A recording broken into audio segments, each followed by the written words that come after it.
Tales from the Darkside, Season 2, Episode 6, The Satanic Piano. Pete Bancroft has hit a lull in his career. His daughter Justine tries to encourage him to make more records with his piano playing, but his manager comes in the room and wants to cut his page, leading to them having a fight. Album. Tony, you know how much I love you, man, but I moved over 1 million units last year. The main character is played by Michael Warren, who has been acting since 1970. He starred as Bobby Hill in the 80s show Hill Street Blues. He also has been in A Passion to Kill and The Hunted. His daughter Justine is played by Lisa Bonet, most known Denise Huxtable, in 130 episodes of The Cosby Show. She also dated Lenny Kravitz. After arguing with his manager, a man named Wilson invites him over to show him his magical new instrument that'll save his career. This is no ordinary electronic synthesizer. It can play songs with your mind. This is a music-based episode, but it is missing good music. We get a few snippets of the supposedly amazing music this demonic synthesizer can make, and it's underwhelming.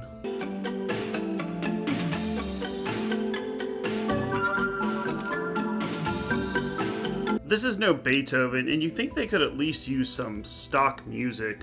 But no, this seems to be a Tales from the Darkside original tune that you get to listen to about 4,000 times in this episode. Once Wilson invites Bancroft over to his laboratory and gives him this synthesizer, we see the first miscast of the episode. Bancroft, the musician, and his daughter Justine do fine, and they're played by well-known actors. But Wilson does not pull off this role. He's supposed to be an evil Satanist, but he looks more like a geeky mad professor and not a demonic summoner who created this amazing instrument that you could play with your mind. I'm Bancroft, all mine. I asked you here to see the future, your future.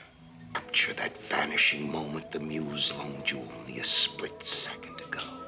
He acts too upbeat, his hair looks bizarre, and he delivers his lines with a theater-esque pompousness. We're headed for triple platinum, man. At least. Hey, Justine? Well, platinum is 1 million records, so 3 million records. I'm not sure how realistic that is for a piano-only album to sell 3 million records, but okay. I think this episode would have been better if they had an actual band. This is 1985. They could have done a Spinal Tap type hair metal band that's totally gonna make it, bro. We don't really see Bancroft play much music, and with his piano-only album selling 3 million copies, I don't know. Seems like he would have to add in some other instruments. I mean, I'm not sure this guy is Kenny G. Kenny G did sell 75 million albums, but damn, that is some smooth jazz. Come on. Fortunately, Pete Bancroft does not have this synthesizer very long, and he never gets to make any new hip tunes and rejuvenate his career. As soon as he gets the synthesizer, he basically gets it immediately taken away, and also his daughter Justine, Lisa Bonet, gets stolen from him by this evil devil summoner Wilson, who's back in his mad laboratory, this time wearing a goofy looking red cape, just to show he's a Satanist. You get it?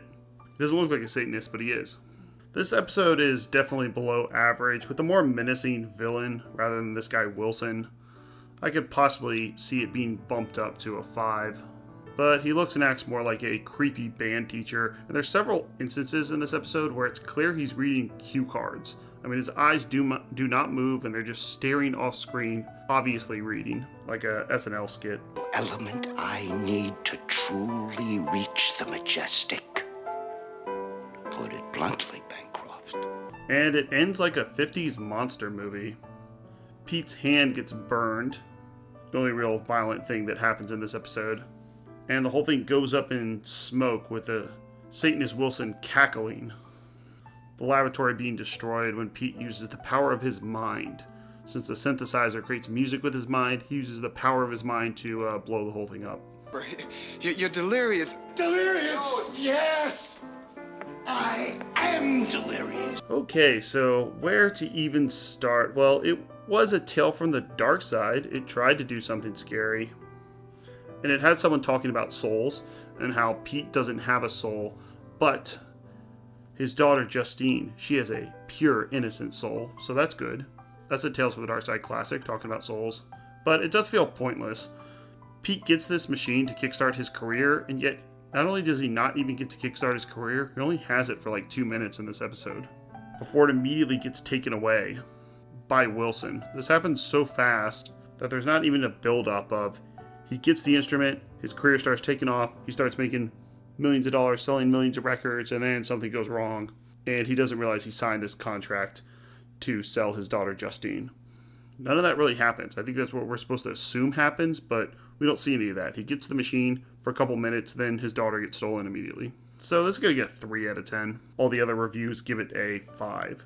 This is thought of as a middle-of-the-road average Tales from the Darkside episode, but I actually think it's a little worse. And they could have at least thrown in some good music there. Just get a professional pianist to play some piano tunes. They should have the budget for that. And here we have pretty much all 5s.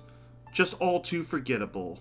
The idea for this episode is promising, but it's so poorly done. The music in this episode is all synthesizer, and it's very 80s, but it just doesn't work. Yeah, it kind of sounds like they're trying to do like a happy tune. Doop, doop, doop, doop, doop, doop, doop, doop, doop, doop.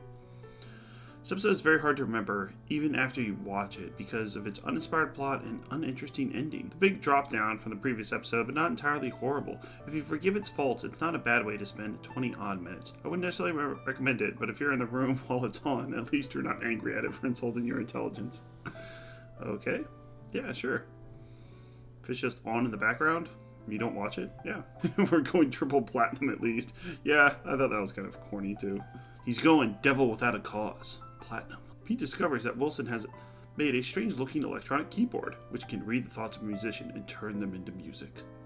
Yeah, that's another thing. I'm not sure exactly how useful that would be. It'd be cool if they just like made you like sound like Zeppelin or something, but it's like his own thoughts. So basically, like if he forgets a tune, he can just generate it on this keyboard, or if he thinks of a good tune. But I mean, if he thinks of a good tune, he can just write it down. So it's really just like music he would forget about. It's like, no, make me awesome. Come on. I want to write like Freebird or something. Oh, I actually didn't know this. Anyone familiar with the excellent Day of the Dead will notice that most of the synthesizer music in the Satanic piano is slightly altered music cues from that, which isn't a surprise since Harrison composed the music for Day of the Dead. Well, you learn something new every day. He gave it a 7, 5, 5, 8. Is this Woody Anders? No. Yeah, of course it's Woody Anders. This guy gets everything an 8. He reviews everything, and he gives everything an 8. And always says neat episode. Woody Anders, I'm not even reading yours. Next up is the most well-known episode of Tales from the Darkside, The Devil's Advocate. Not the one with Al Pacino, where he goes, I'm a Phantom Man! Not that one. I'm a Phantom Man! I'm a humanist. But one where Ben Stiller's dad has a hate-filled radio show, and he turns into a werewolf demon. I have a lot to say about this episode and the cult behind it. And check out our playlist for all episodes of Fear Itself, which is finished, Monsters, which is finished, Tales from the Darkside, obviously not finished, and Cowboy Bebop. Thanks a lot.